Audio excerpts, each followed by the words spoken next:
ससुराल का प्रवचन। हरि बोल। हमें जो ये मनुष्य जन्म मिला है वो व्यर्थ है अगर हम अपने जीवन में अपने आचार और विचार को सही नहीं रखते हैं। हम यहाँ सत्संग सुनने आए हैं और फिर यहाँ से घर जाकर वही बहुओं को ताने दे तो इस सत्संग का कोई अर्थ नहीं है बहनों। मैं तो कहती हूँ कि अपने मन को इतना काबू में कर लेना चाहिए कि अगर बहू से कोई गलती हो भी जाती है तो उसे प्यार से समझाना चाहिए, उसे अपनी बेटी की तरह रखना चाहिए। आखिर वो भी तो अपना घर छोड़कर हमारे घर आई है, हमारे घर को संवार रही है, और हम ही है कि उन बहुओं को ताने मारते हैं, उन्हें आज़ादी नहीं देते हैं। ये तो मनुष्य जीवन पर एक कलंक की भांति होता है। इसीलिए आज हम यहाँ वचन लेते हैं कि आज से हम सब अपनी बहुओं के साथ मीठी वाणी का प्रयोग करेंगे और उन्हें बेटी की तरह रखेंगे। जानती हूँ आपको ये वचन सुनकर काफी अच्छा लग रहा होगा ना। यहाँ आई औरतों को भी ऐसा ही लगता है जब वो नम्रता के प्रवचन सुनती है। तो आइए सुनते हैं कि नम्रता के बारे में बाकी सबके क्या विचार हैं।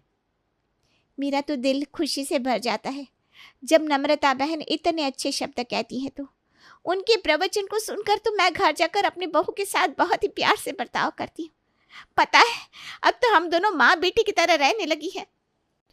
अरे सच कहा, उस दिन मेरे बहू और मेरे बीच में कहासुनी हो गई थी, लेकिन जब मैंने याद किया कि नम्रता बहन हमें क्या सिखाती है तो मैंने तुरंत ही जाकर अपनी बहू को गले से लगा लिया, और तो और हमारे बीच का मसला भी सुलझ गया। इसीलिए तो आसपास की कितनी गलियों की औरतें आती है यहाँ नम्रता बहन का सत्संग सुनने को। सच कहा, वो हमें इतना अच्छा प्रवचन सुनाती है तो अपनी बहू पूजा के साथ तो कितना अच्छा बर्ताव करती होंगी, है ना?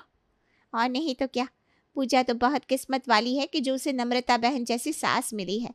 यही नहीं, नम्रता बहन का पूरा परिवार भाग्यशाली है कि उन्हें नम्रता बहन जैसी इतनी गुणी और सद्विचार वाली व्यक्ति उनके घर में है। उनका परिवार तो उन्हें बहुत मानता होगा। तो सुन लिया आपने कि हमारी नम्रता जी की कितनी तारीफ हो रही थी, और हो भी क्यों ना, क्योंकि उनके प्रवचन सुनकर तो कई सारे औरतें बदल चुकी थी। इसीलिए नम्रता अपने परिवार के हर सदस्य को प्रवचन और सलाह देती थी जिससे उनका जीवन और बेहतर हो सके। अरे पूजा बहू, ये क्या, आज फिर तुमने सब्जी में तेल ज्यादा डाल दिया। अरे थोड़ा संभल कर हाथ चलाओ ना बहू। माँ जी, कहाँ तेल ज्यादा है? अब पूरी रूखी सूखी सब्जी तो नहीं बना सकती हूँ ना, थोड़ा तो तेल और मसाला होना चाहिए ना, नहीं तो सब्जी में स्वाद नहीं आएगा। अरे जब मैं खाना बनाती थी तब पानी में भी बनाओ ना तो इतना स्वाद होता था कि सारा परिवार उंगलियां चाटता रह जाता था, और तुम इतना तेल मसाला और पता नहीं क्या क्या डालती हो, लेकिन खाने में स्वाद तो होता नहीं। इतना अच्छा खाना तो है माँ, आप तो बेवजह ही पूजा को सुना रही हैं।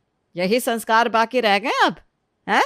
माँ के सामने जवाब देने के। अरे मैंने जवाब कहा दिया आपको, मैं तो बस कह रहा हूँ कि आसपास के कितने लोग मेरे कहे को अपनाते हैं, उनका कितना भला हुआ है तुम लोगों को पता भी है। उनसे पूछोगे तो पता चलेगा, लेकिन नहीं, यहाँ तो इन्हें जवाब देना है बस। अरे माँ, आप तो ऐसे ही गुस्सा हो रही हैं। ठीक है, गलती हो गई मुझसे, माफ कर दीजिए। और तुम्हारा लाडला कहाँ है, विराट? उसे पता नहीं कि हम सब 7 बजे के बाद खाना नहीं खाते? आ गया दादी, सॉरी, वो ना दोस्त का फोन आ गया था। बस यही काम रह गया है आजकल के बच्चों का। कभी शाम को मेरे सत्संग में आना तो मैं बताऊंगी कि जीवन को कैसे सार्थक बनाते हैं। शाम को सूरज ढलने के बाद खाना नहीं खाते, वो शरीर के लिए जहर के समान होता है। ये जो तुम जिम जाते रहते हो ना, अगर 7 बजे तक खाना खा लोगे तो वो भी नहीं जाना पड़ेगा। जी दादी। कल तुम आ जाना शाम को मेरे सत्संग के वक्त। पूजा बहू, इसे भेज देना। तुम तो कुछ इसे सिखाओगी नहीं, मुझे ही सिखाना पड़ेगा। जी माँ जी, मैं भेज दूंगी इसे। नम्रता के प्रवचन और उसका बर्ताव अपनी बहू और परिवार के साथ बिल्कुल अलग था। जहां वो बाकी सबको बहू की कदर करने को कहती, वहीं खुद बहू के ऊपर उसने कई सारे नियम और कानून बना रखे थे। मम्मी, मुझे नहीं जाना है दादी के सत्संग में। विराट, तुझे पता है ना, अगर तू नहीं जाएगा तो फिर वो मुझे सुनाएंगी कि तूने ही विराट को बिगाड़ के रखा है। ठीक है, जाता हूँ मैं। और देख, दादी जो भी बोले ना, उनसे कुछ कहना मत, चुपचाप सुन लेना। सत्संग चल रहा था, सब लोग बैठे थे और नम्रता प्रवचन दे रही थी। आजकल ये सारी बीमारियां हमारे खान पान के कारण हो रही है, लेकिन क्या करें, आजकल के बच्चे सुनते भी नहीं है। बाहर का खाना, फोन, टीवी, गेम्स, इन्हीं सब में इनका पूरा दिन चला जाता है। इसीलिए आज यहाँ जितने भी बच्चे आए हैं, उन्हें अगर अपनी सेहत संवारनी है तो शाम के 7 बजे के बाद खाने को हाथ भी नहीं लगाना है। अगर ये नियम आजकल के बच्चे, बूढ़े, जवान अपना लेते हैं तो मैं यकीन दिलाती हूँ कि आपको कोई भी बीमारी कभी जकड़ नहीं पाएगी। मैंने तो हमारे घर में यही नियम रखा है। देखिए, मेरा पोता यहाँ है, वो भी इसी नियम का पालन करता है। नम्रता की बातें सुनकर वहां बैठी हर महिला उनके लिए ताली बजाती हैं और उनकी तारीफ करने लगती है। लेकिन नम्रता सिर्फ बाहर ही नहीं, लेकिन घर में भी सबको अलग अलग बातों पर प्रवचन देने का कोई मौका नहीं छोड़ती। अरे नरेश, मैंने देखा कि तू बहुत चाय पीने लगा है। इतनी चाय सेहत के लिए ठीक नहीं है। पता नहीं इस घर के लोगों को सही ढंग से जीना क्यों नहीं आता। एक ये मेरा बेटा है जो चाय पे चाय पिए जा रहा है, दूसरी मेरी बहू जिसने अभी तक मुझे नाश्ता भी नहीं पूछा। अरे माँ जी, बस मैं आ ही रही थी, इनका टिफिन पैक कर रही थी ना, उसमें थोड़ी देर हो गई। ऐसे तो कोई पकवान नहीं बनाती है जिसमें तुझे इतनी देर लग जाए। वही रोज की रोटी सब्जी तो बनाती है। नहीं माँ जी, आज मैंने आलू की सब्जी, मसाला पूरी और मीठे में हलवा भी बनाया है। ये देखो, और इतना सब किससे पूछकर बनाया तूने? राशन की बर्बादी करना है ये, ऊपर से तेल वाली चीजें बना दी। माँ जी, आप ही तो कह रही थी ना कि रोज रोज रोटी सब्जी खाकर उब गई हूँ मैं तो। फिर जबान लड़ा रही है। नहीं नहीं माँ जी, मैं तो बस कुछ बोलने की जरूरत नहीं है। जा यहां से। मेरा मुंह क्या देख रही है? जाकर नाश्ता लेकर आ, और सुन, 1 कप चाय भी रख देना मेरे लिए। अरे माँ, अभी तो आप मुझसे कह रही थी चाय नहीं पीनी चाहिए। हाँ, तो मैं तेरी तरह बार बार थोड़ी ना पीती हूँ चाय। वो कहते ना, जो लोग ज्यादा ज्ञान देते हैं वो खुद उस पर कभी अमल नहीं कर पाते। बस हमारी नम्रता का भी यही हाल था कुछ। हरि बोल। अरे आजकल की सास को तो ये बात बर्दाश्त ही नहीं होती कि उनकी बहू मायके जाए। पता नहीं क्यों ऐसा करती हैं वो। अरे आपकी बहू भी तो किसी की बेटी है ना, उसका भी तो मन करता होगा ना अपने मायके वालों के पास जाने का, उनसे मिलने का। आपका बेटा तो आपके पास ही रहता है, लेकिन वो आपकी बहू, वो बेचारी अपने माता पिता से दूर आपके घर की सेवा कर रही है, आपकी सेवा कर रही है। अगर वो 2-4 दिन मायके हो भी आई तो कौन सा आसमान टूट जाएगा। अपनी बहू के मन को मत तोड़िए, जाने दीजिए उसे मायके। और ये आपका भी तो घर है, अगर आपने कुछ दिन काम कर लिया तो आप घिस थोड़ी ना जाएंगी। नम्रता की बातें सुनकर पूजा को कुछ दिन पहले वाली घटना याद आने लगती है। वो उस दिन को याद करने लगती है। माँ जी, बस मैं 2 दिन में वापस आ जाऊंगी। वो क्या है ना, मेरी बहन भी आई हुई है मायके में, तो हम दोनों एक दूसरे से मिल भी लेंगे और मैं मम्मी पापा से भी मिल लूंगी। अरे अभी तो गई थी ना तुम मायके। माँ जी, अभी कहाँ गई थी मैं? उस बात को 6 महीने हो गए हैं। प्लीज बस 2 दिन जाने दीजिए ना। और फिर घर कौन देखेगा? तुम्हें पता है ना मेरा सत्संग होता है शाम को, और मुझसे काम नहीं होता इस उम्र में। माँ जी, बस 2 दिन की बात है, मैं जल्दी ही वापस आ जाऊंगी। कितना वक्त हो गया है मुझे अपनी बहन से मिले। मम्मी पापा भी मुझे बहुत याद करते हैं। प्लीज 2 दिन के लिए जाऊं। मायके का इतना मोह अच्छा नहीं है बहू। अब यही तुम्हारा घर है, इस पर ध्यान दो, समझी? और मुझसे नहीं होगा 2 दिन का। तुम फिर कभी चली जाना अपने मायके।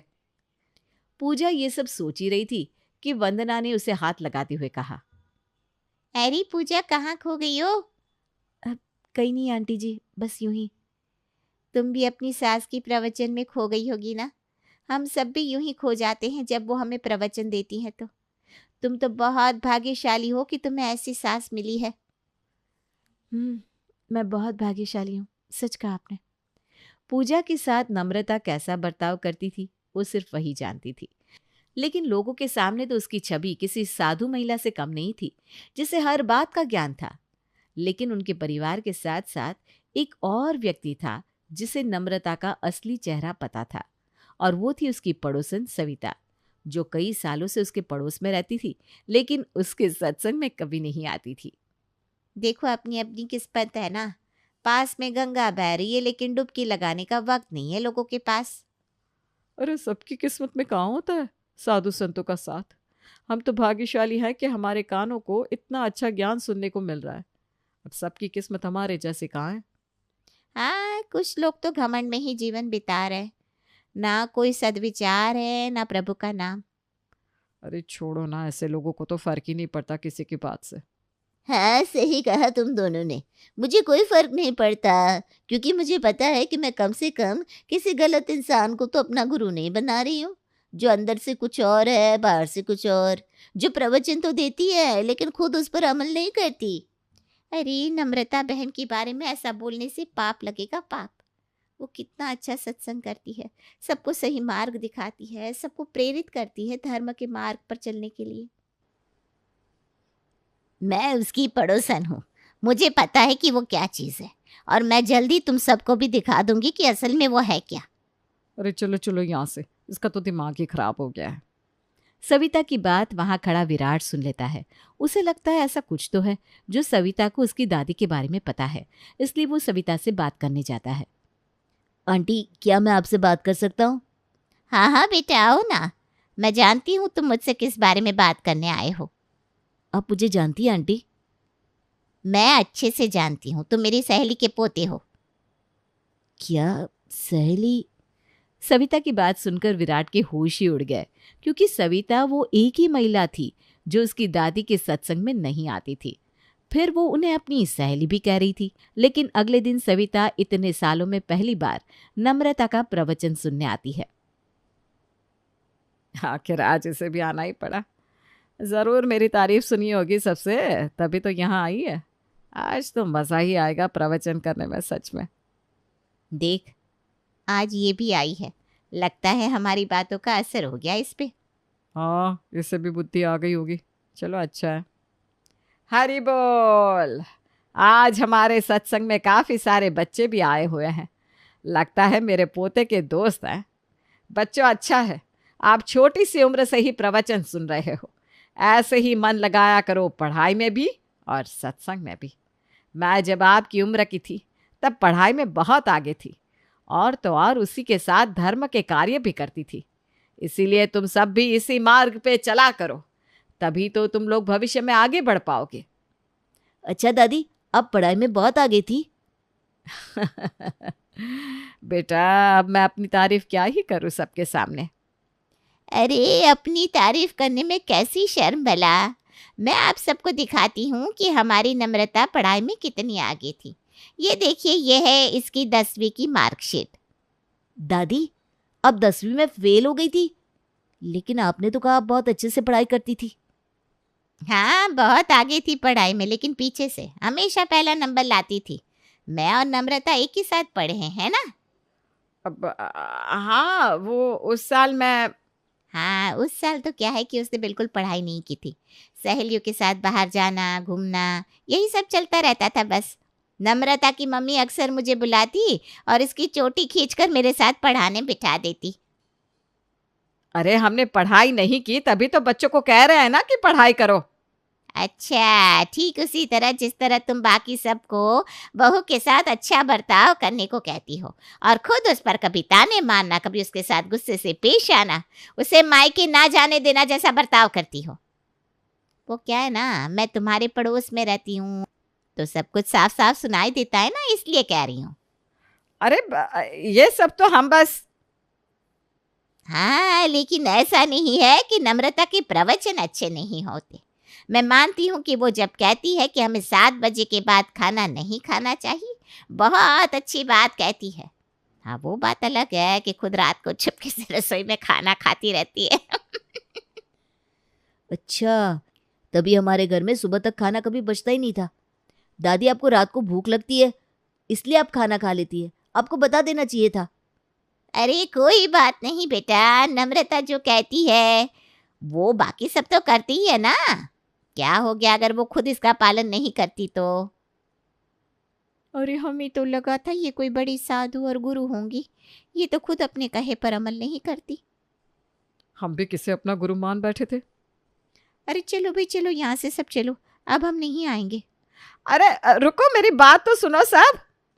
नम्रता, तुम प्रवचन तो कर लेती हो, लेकिन उस पर एक बार अमल करके भी देख लो, शायद तुम्हारा सच में उद्धार हो जाए। दादी, आपको पता है, आज मैंने एक बहुत गहरी बात सीखी है कि हमें अपना गुरु बहुत सोच समझ कर चुनना चाहिए, जो सच में उस मार्ग पर चलता हो जो वो कहता है। पाखंडी लोग सिर्फ धर्म की बात कर सकते हैं, धर्म के मार्ग पर चल नहीं सकते। उस दिन के बाद नम्रता का प्रवचन सुनने कोई नहीं आता था। शायद उन्हें भी समझ में आ गया था कि जो सदैव दिखता है वैसा होता नहीं।